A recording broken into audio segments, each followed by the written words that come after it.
watching? Are you watching this? Are you watching this? Yeah. Are you watching this? No.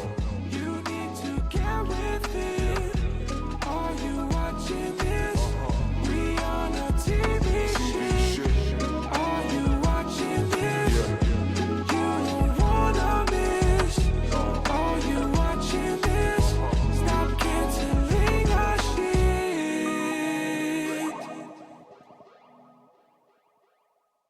Add something before you lead. Uh-huh. Well, okay. Chelsea's leading, but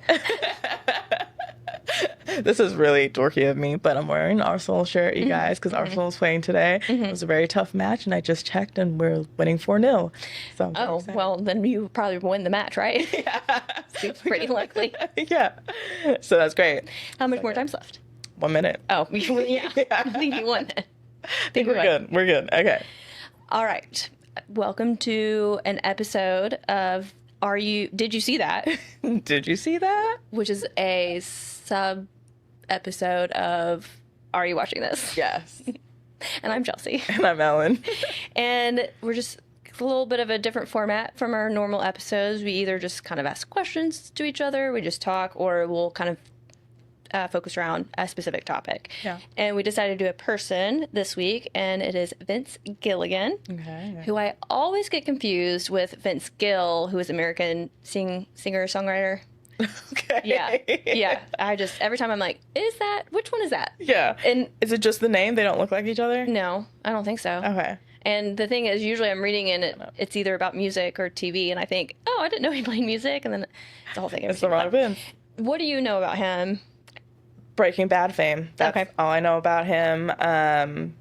Yeah, I know I feel like he looks I feel like he looks exactly like the TV shows he has presented to us. Yes, I'm definitely not surprised about what he looks like. Yeah.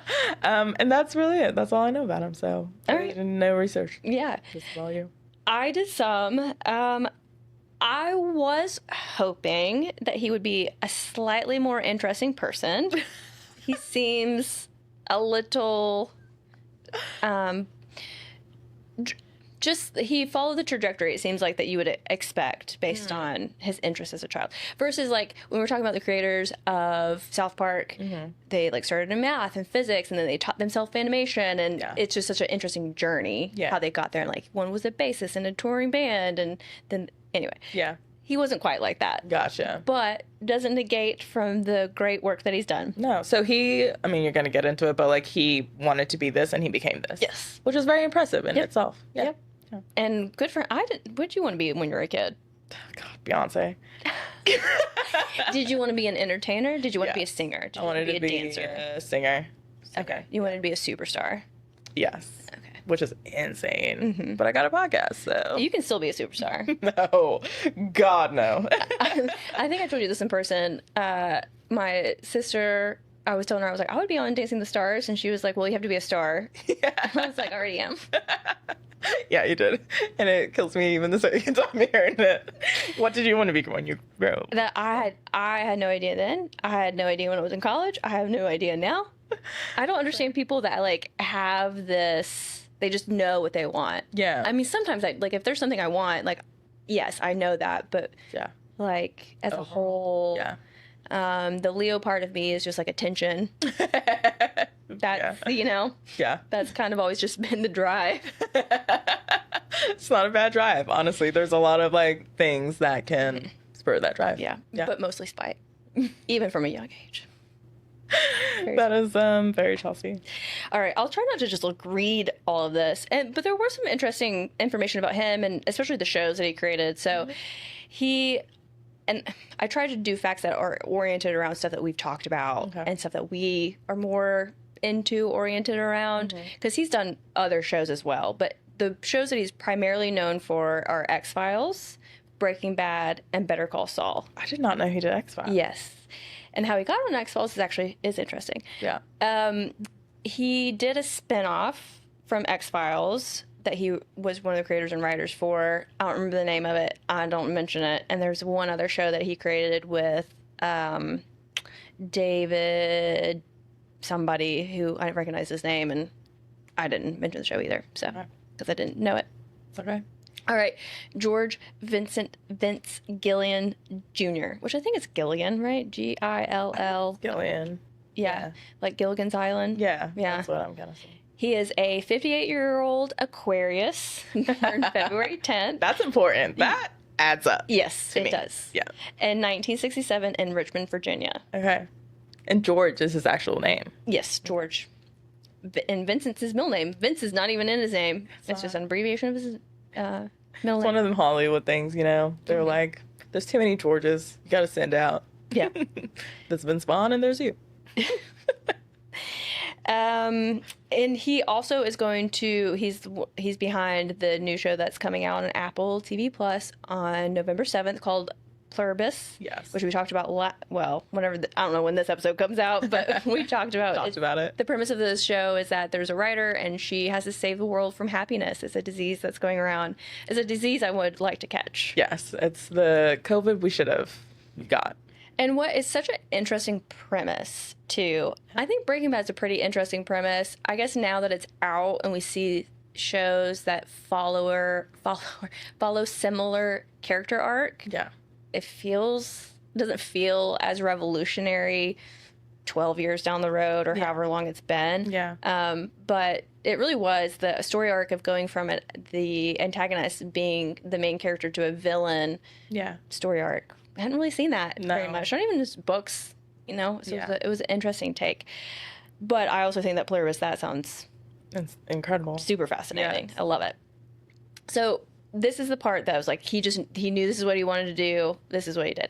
He grew up close friends with film editor Angus Wall, who, and his mom. And he said his mom was like the most influential because she was very supportive. Yeah. And Angus Wall is known for being a film editor for a lot of David Fincher stuff, who is the creator of Mindhunter. Yeah. So he did film editing for Seven, Fight Club, The Social Network, pretty much almost all of David Fincher's movies. That's incredible. Not Mindhunter, but his movies. Yeah. So they grew up together, and his mom really supported him. She gave him like her camera to record movies. They made home movies together. Wow. And yeah, look where they got. Yeah. Both making weird shit. Yeah. He attended NYU Tisch School for the Arts, and he got his BFA in film production. He did win an award in high school for like a short film that he made that kind of got the attention of the people around him, at least, I would say. Because you remember back in the day, even way before our time, like, if you were good at something, and especially in a town, people started talking about it. Yeah. Probably got in the newspaper. Yeah. Somebody else would hear about it.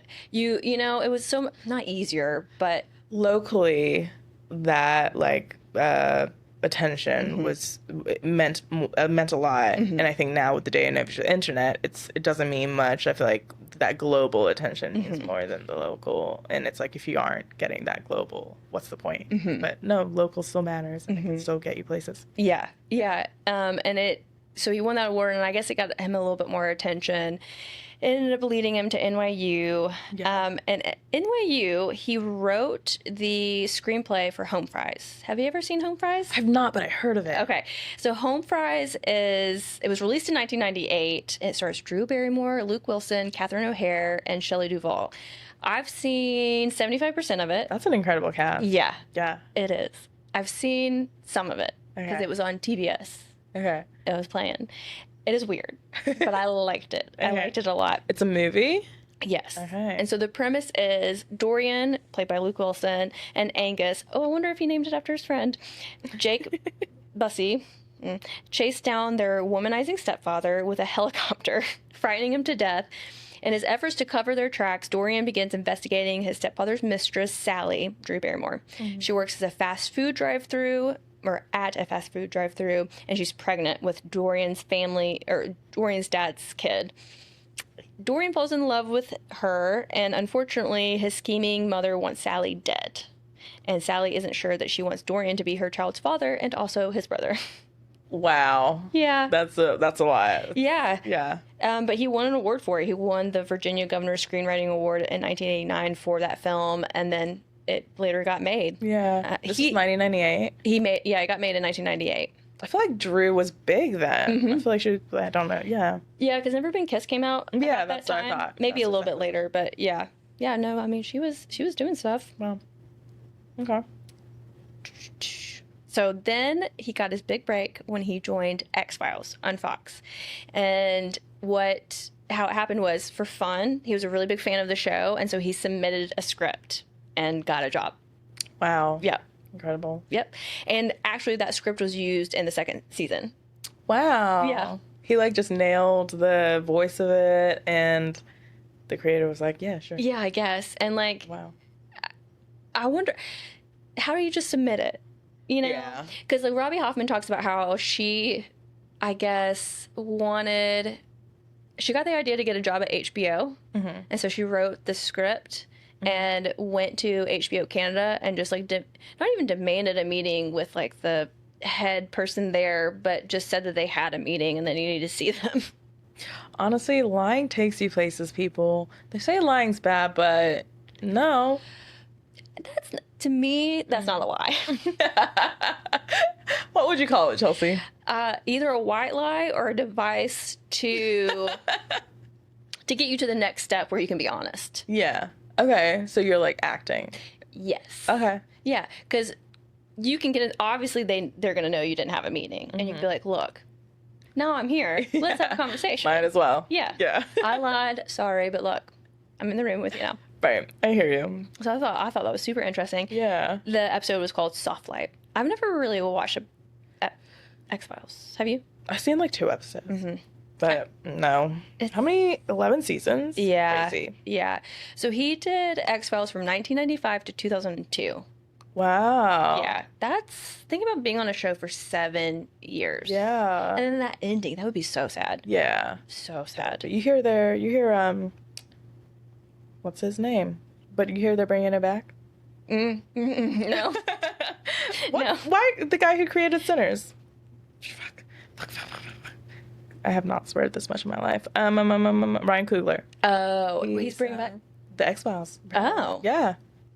Yeah, apparently his mom's a big fan. How did I not see this when I was Googling? See, that was part of my issue with the research is Google sucks. So when you search things, like nothing good comes up anymore. I know. So how did this not come up? His mom's a really big fan. Yes, and his mom's a really big fan, so he decided, and so he grew up watching it with her, and then he decided to write, like he wrote 2 scripts or a couple of scripts for it, and then she read and she was like, this is really good, and she's really excited, and he is like casting for it now. I think he got like 1 person down for it.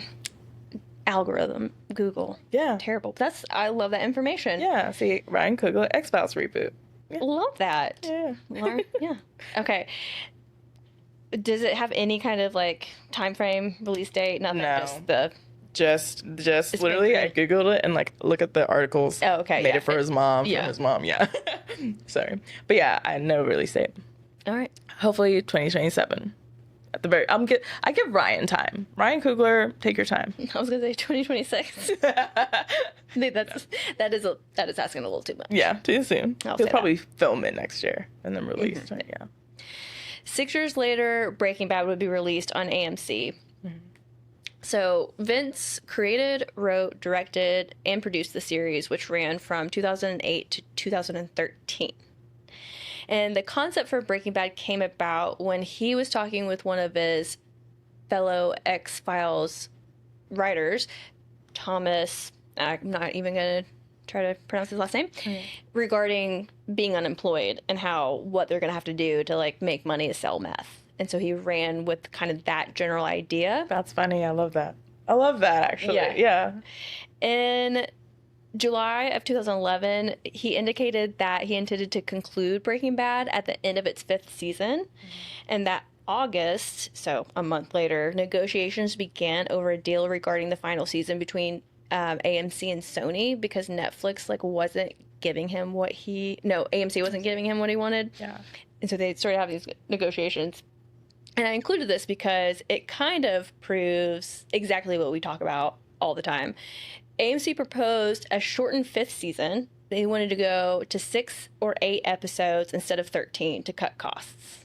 And he was like, no. No. Also, if the creator is telling you the story needs to be told in this many lengths, and it was a proven hit by that time, give them the money. I know. That's ridiculous. I know. And let the fans be happy with what that's actually, stupid. And that was in 2011. So they've been making these shitty decisions. And I guess people stopped pushing back. Yeah. So they wanted to cut costs. That's how the network AMC proposed to do it, but the producers declined. Sony then approached other cable networks. They're like, fine, we'll go put it somewhere else. And other people, we would have watched it anywhere else. Yes. It was not, we didn't care about AMC. No. This was like the first, it came out around the same time as Mad Men. Yes. Nobody watched AMC except for classic movies. Also, I feel like it was like a cable you had to pay extra, no? Yes, yeah. So people were literally subscribing for these particular shows. Yeah. Without them, bye. Yeah. That was Stupid. No one... AMC is now coming back because of Interview with the Vampire. What do you mean? So what are you saying by that? Like, before Interview with the Vampire, I don't think AMC had anything that people were, like, tuning in for. Yeah, and I don't think Interview with the Vampire is not...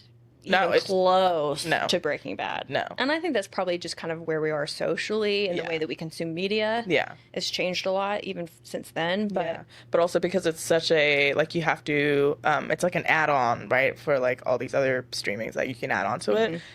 Like, if you don't know, or if you aren't interested in paying, you're not going to know the shows within that right. thing. And Yeah. people aren't going to just add on AMC until they know a show is worth watching on there. Absolutely not. Exactly. Absolutely not. So, yeah, AMC needs to be for real. Well, it actually worked out. So he went to go look at other cable networks to find a deal, but ultimately they came to an agreement, and the finale got 16 episodes. Nice. So, you know what? Yeah. Stick to your guns, people. You are the moneymaker. You know, you are the expert. Yes. I don't, just because they're the CEO, they don't know anything. Shit. And it's their job to find the money. Yes. Do you know what I mean? Yeah. And I rarely do CEOs interact with what's actually being made in the company. Yeah. They're not watching that TV. No. They're not talking to people who watch TV. They're going to do coke on the weekends and not watch TV. Exactly. Don't That's why they just like see something that works and they're like, oh, let's make like 5 other shows like that. As if, no, that the reason why that works is because it was like an original thought. And how about you go put money into another original thought? Idiots. Yeah. Well, and that's why they picked up AMC, because there were certain Mad Men was I think when they picked up Breaking Bad, Mad Men was coming out that year, so it hadn't come out yet. The popularity hadn't been seen, but they were trying to get a diverse show. Yeah. And you know what also came on AMC? Small Town Security. Oh. And that is a diverse group. Yeah, but they really were trying to do like a lot of diversity. Yeah. To get like different audiences. Yeah, And I mean, not diversity in ethnicity or anything, but diversity in the Genres. types of shows. Yeah. Better than nothing, I guess. Do you want to guess how many Primetime Emmys Breaking Bad has won? Oh, God. Okay, so it ran for 5 years? I think so, yeah. 18 to 22, you said, or something like that? No, maybe so. 5 years. How many Emmys? All right, I'm going to say like 8. Okay, 12. Oh, okay. Yeah, Nice. Yeah. I did count how many times they got nominated. I don't remember, though. It was a lot. Okay. But yeah, they... Within that 8, it's just like all categories? I mean, 12, it's like all categories? Or is it just like best? No, it has to be all categories. Yeah, it's all categories. Okay, I gotcha. In 2012, Vince released Better Call Saul, and it is considered to be one of the best spin-offs, which follows Saul Goodman, Walter White's lawyer from Breaking Bad, played by Bob Odenkirk. I don't know why I added that in the middle of that sentence. Considered to be one of the best spin-offs. I think it's hard to do, like, keep the same universe, do a spin-off of it, and then it be good. I think people, you know, they're trying to squeeze something out of a, well, like a whatever, overflowing something. Sometimes it's like leave well enough. Game of Thrones, for example, right? With House of Dragons, it's like stop. Mm-hmm. But yeah, Better Call Saul, I've heard great things. It is truly, I think it's better than Breaking Bad. And you've never seen either, and I've said you should watch Better Call Saul, Yes. and I don't care if you watch Breaking Bad. I think Breaking Bad's great, and I loved watching it. I've watched it multiple times, and I think Bryan Cranston's great in it. I think Aaron Paul's great in it. But Better Call Saul, it is a just amazing series. Yeah. Okay, I'm going to watch it. And I think it does have the benefit of being in a universe that already exists. Yeah. So there's certain things that have already been established, especially within the audience. Yeah. Which helps a lot. And they already had established the voice a little bit. The vibe's a little different than Breaking Bad. But it's so good. Okay. You should watch it. I will. Yeah, definitely will. And it seems like a winter show. Am I wrong? Or is it fall? It could be a winter show. It could be a winter show. Man, I think I copied and pasted some of this weird because now I just have... He won 4 Emmys. So I guess Vince has only won 4 Emmys. All right. Him personally. Got you. Yeah. So that must have been like writing or something or directing or... Yes. Okay. That's amazing. Why... I mean, 4 Emmys for... But how many seasons were Better Call Saul?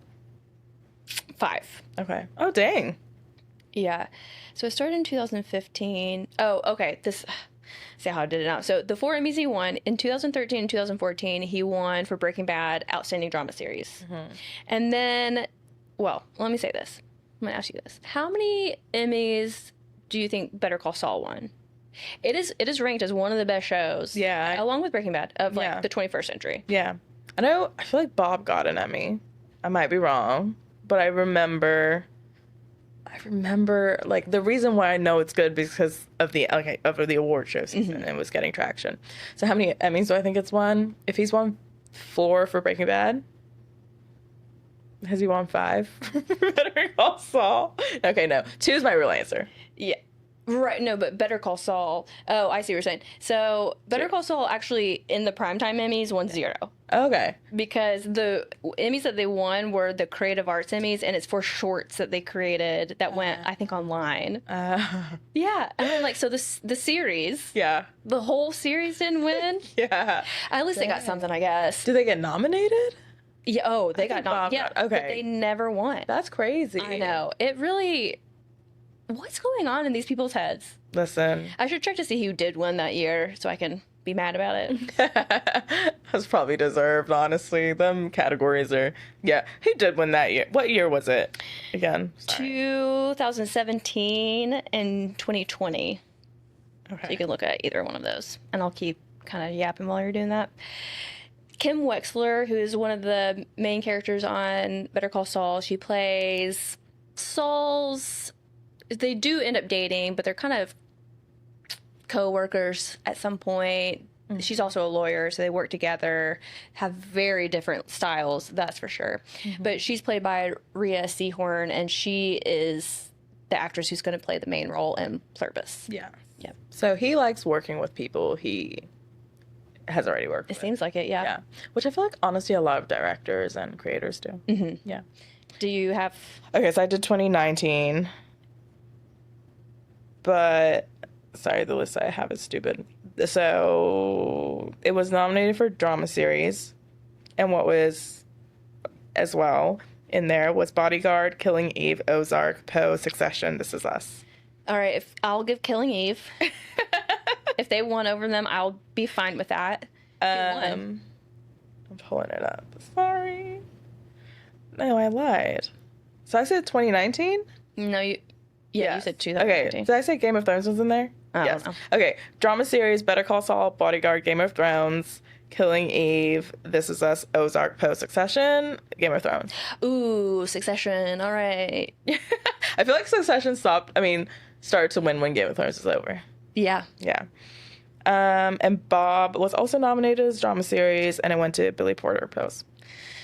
And Fine. Jason Bateman, Sterling K. Brown, Kit Harington, Bob Odenkirk, Milo Vintig, the dad on This Is Us, and Billy Porter.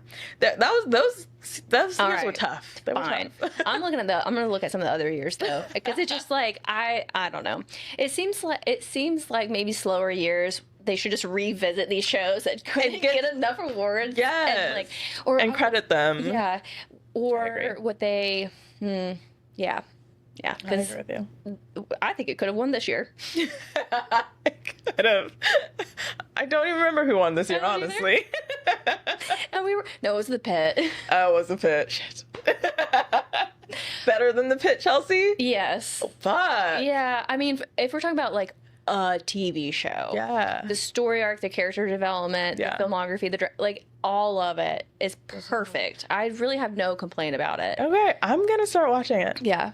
Better Call Saul. This week I'm gonna start watching it. Sometimes we start talking about these shows that I've watched before, and I talk about how much I love them, and I'm like, I want to just watch it again.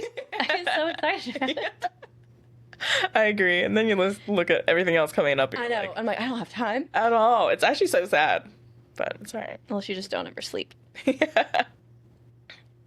I thought this was really interesting too. So Better Call Saul, again, same universe as Breaking Bad, and because it follows Breaking Bad so closely, like within the universe, the way the series is broken up, it overlaps with Breaking Bad, and then part of it is before and after. It does jump around a little bit. It gets a little confusing.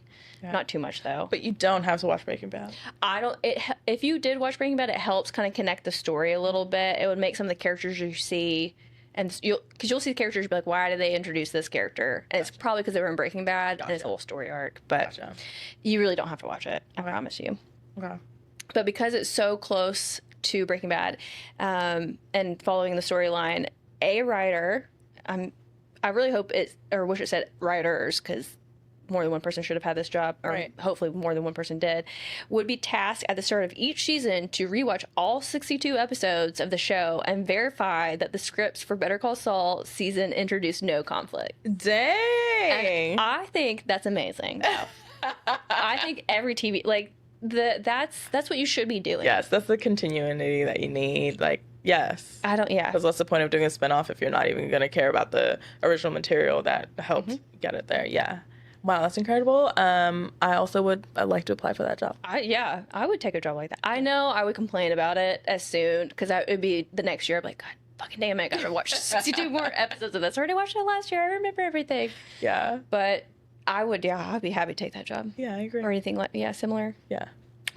I can make a little storyboard. I can help a little chart. Severance, if you're listening. No, it's not for a spinoff, but you guys take forever to release things. I don't want to be. I will actually turn that one down. I will turn that one down. That's funny. Apparently, they're starting to film next year. Sorry, had to mention that. Right, next year. So then people are like, okay, so then it's coming out in like 2030. Yeah. And I'm like, will we even be alive? We're better off for it, honestly. The show grew a brain trust because of the complexity of the story. And so the script coordinators, I did take out their names. I should have kept them, reviewed each script to help maintain the continuity with Breaking Bad, including tracking minor character traits and assuring small details from the previous show were kept correct if brought up again. Wow. Yeah. That's incredible. I love that. That's probably why it was so good. And you watched Breaking Bad, so it also, I feel like it helps a little bit. It does, yeah. And but I do think that the level of care and detail is what helps make a show. Yes. I've said it 1,000 times, I'll say it again. I think if you're really good at your job, if you make something really good, nobody questions how it was made. Yeah. They don't even question that it's good or bad. No. They're just like, that was great. Yeah. And don't even have to think about it. And that's Exactly. doing a good job. Yeah. I agree. Also, I think it helps that I feel like he just tackles one thing at a time. Yes, he's not. He actually left, like, as a writer for Better Call Saul. He was still involved, but, like, took a step back from the writer's room because he wanted to focus on other projects, and then returned for the last season. That makes sense. Because, again, I think if if I'm not 100% here, you're going to lack in that storytelling. Mm-hmm. Yeah. Yep. Smart man. Speaking of the AMC app, though, when Better Call Saul first premiered, it had an overall viewership of 6.9 million. Mm-hmm. And at the time, that was the highest rating for a scripted series premiere in basic cable history, until The Fear of the Walking Dead, which was released later that year. Which I'm not surprised. Hey, Walking Dead was on AMC as well. Oh, yeah, it was. Yeah. Mm-hmm. You're surprised at that? At the Walking Dead breaking that? Now that I'm thinking about it, it makes sense though, because you had Breaking Bad coming out, and it was really good. You had Better Call come out that year, and it was really good. So everybody's probably super stoked about The Walking Dead. Yeah. And season 1 was good. Yeah. During the final season's run in 2022, each episode would be made available to stream that day that it premiered on AMC Plus, which first launched in June of 2020. So this was 2 years later. And the 6th season premiere resulted in the biggest day of new subscriber signups for AMC Plus. And I was one of them. Because I caught up on Netflix. You said I have extra cash later on. And halfway through the final season, viewership on the streaming services rose by 61%. Dang. So that I definitely think that shows like Better Call Saul, Game of Thrones, Breaking Bad even really got people into streaming TV that was currently on. Yeah. Instead of necessarily watching it like that day. Yeah. Day of or... Because they did episodic releases with those. Yeah. And I honestly think that's where streaming should have just stayed. Yes. Yeah. Maybe streaming's episodic, and then if it's an old series, it's just all up. All up. Yeah. Yeah. Exactly. And then you have an excess library. Yeah. That's a good idea. Although I really hate waiting week to week. I know, because you're used to it now, though. No, I loved. But honestly, same. I would find an old show with at least 3 Yes. seasons, and I would tuck in and strap in, and I agree. Yeah. People like us are the ones that created that. Yeah, fuck. And they were like, mm-mm-mm. No. But here's the thing that frustrates me, and I know we talk about this topic a lot. It's like, okay, you are dropping everything at once, so now you have time to then create more shows. They're just not creating more shows that are worth a damn. That sucks. Yep. Defeats the purpose. This was also kind of interesting in the way that it was phrased. And I think it was like the CEO that said this, but after the release of the series finale, the app experienced an outage because like too many people were trying to get on.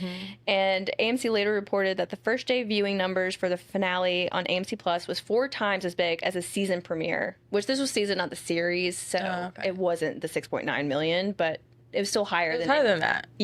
Or it was 4 times higher than the beginning of the season. Not the season series. 6, yeah. Got it, not So, Okay, gotcha. but it was still 4 times high though. So it was still several million. Yeah. And they called it, again, I think it was the CEO, somebody at AMC, the series finale season, the highest acquisition driver in the history of the streaming service. So I guess they were going through some kind of acquisition, and seeing this increase in viewership is what helped them get acquired. Yeah. And I need to look into see who was acquiring who in that situation. Was it? You mean was AMC acquiring something, or was It must have been somebody acquiring AMC since it helped drive the acquisition. Yeah. I would assume. And I'm trying to decide if it's a good or bad thing. If I'm happy that was the case. TV acquisition in 2020. When was this? When was that? 2022. Has AMC ever been acquired? Yeah. No, it's never been. It acquired other things. Oh, okay. So then maybe that's what it was. Yeah. Obviously, that's what it was. Yeah. Well. The last thing that I have, and this is about Better Call Saul, after the series wrapped, it had been deemed one of the best shows of the 21st century, and often being said that it's even better than the predecessor, Breaking Bad. And however, despite being nominated for 53 Emmys, it won 0. Like, That's crazy. Primetime Emmys, yeah. Yeah. That's actually nuts. Yeah, Bob's I looked at 2020, 2020. He's on every Best Actor, Outstanding Actor. Yes. He also had a heart attack midway through the final season. Yeah, I think. Or season 5, so I think they cut it into season 5 and 6 Gotcha. so he could take time off. Yeah. His heart attack. Yeah. Dang, Bob. What's funny too is that that's a very dramatic role. There's a lot of humor in it, but he started, I mean, as a comedian, improvisation, yeah, improv, because he had a show, the Bob Odenkirk Show, which I haven't watched. I haven't either. I want to watch it, or the Mr. Show, yeah, Mr. Show. You should, if you have time. You should. Yep. Let us know. That's what I got. Do you have any questions? No. Concerns? Thoughts? No. a good amount about Vince, about the shows he created, about the people he worked with and collaborated with within those shows. Yeah, but I actually learned a lot. Again, I was hoping there'd be a little bit more detail about Vince himself. I know. But, and the other one we discussed was Ryan Murphy. And I just didn't feel like giving him enough time. I just didn't want to do it. That's fair. I'll do some research on him, and maybe I'll start now so I can like get a little bit more. Yeah. But I was like, he has that show out right now, associated with it, but he's got enough attention. Yeah, and I feel like he's not gonna let us breathe. He has the other one he's not coming going out anywhere. with Ken. Yeah, he's in it for the money. So. Yep. Yeah, I think he definitely is more like in the business side of it now versus it seems like Vince has stayed more Artistic. focused on the art. Yeah. Which is what you would hope to happen. Yeah, what we want to condone and showcase. All right. All right. Well, thanks, that's Chelsea. I enjoyed that. Hope you learned something. Hope you all learned something. Yes, and I'm gonna do Shonda. Yes. one Yeah. of these days. Yeah. Maybe start doing research on that one too. Yes. Yeah. She's got Princess got Diaries. She's been around. yeah. She's lived a life. Yes. So. Yeah. Yeah, because she didn't start writing until she was like 35 Yeah. and like had a kid, single mom. Yeah. Inspiring. I know. All right. Well, until then. Until then. Bye. Bye. You watch